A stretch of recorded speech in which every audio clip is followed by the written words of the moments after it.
In this lesson, we'll work with images. Apps these days are a lot more colorful than the old Windows shades of gray days, and images are used extensively in mobile development to make the apps more lively. So, we're going to take a look at adding images, and the first thing we'll need are some drawable resources. So we'll add some existing items, and I have two header logos. One is a JPEG and one is a PNG, and I can show you the difference between those. So we'll add two image view widgets, and we'll set their source properties, and their source properties are the image resources that we're going to use for them. In the top one, we'll use the JPEG, and the second one we'll use the PNG. The PNG has actually got a transparent background where the black area is, and we can see that if I go to the layout and change its background color.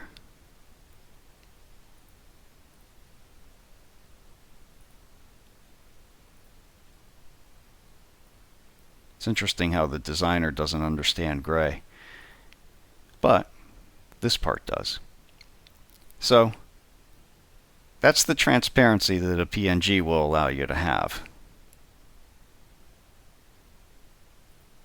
Now, the other thing that we should look at is the scaling of the image. And in this case, I've got a layout width of fill parent as opposed to wrap content. If I change it to wrap content, the image shifts a little bit, changes scale a touch.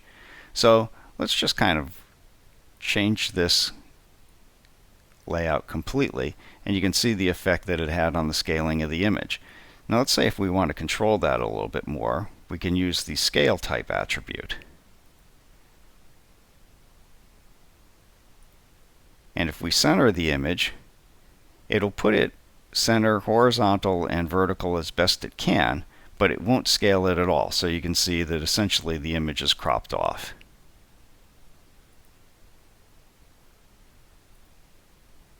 If we choose center crop, it will attempt to size it for the size of the widget rather than the image, and it will use whichever direction it can fit the maximum size to. In this case, it's tried to stretch the image vertically, and that's made the horizontal fit even worse. The center inside will scale the widget to use as much area as it can and center it. So in this case, it fit horizontally just barely where there's leftover vertically, and so it centers it vertically.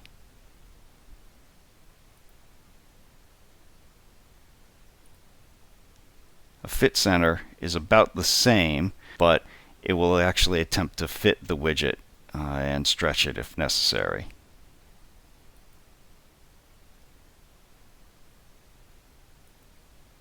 A fit end, we'll put it to the end and fit it as best it can. As a fit start, we'll put it at the start.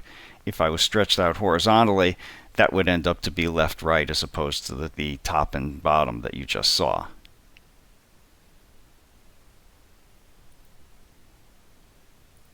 And the fit XY stretches it in both horizontal and vertical directions. So that's kind of the scaling that you can get with the image. The matrix just uses the image as points, and so it essentially scales directly. And if we run these,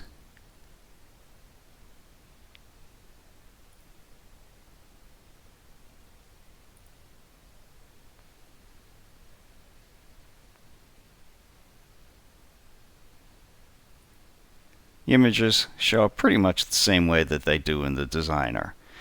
So that's how to use images in an image view. And the same principles basically apply if you're putting them on an image button as well, or if you're using them as background images for resources. So you can use images in a number of different areas. The image view is just one way.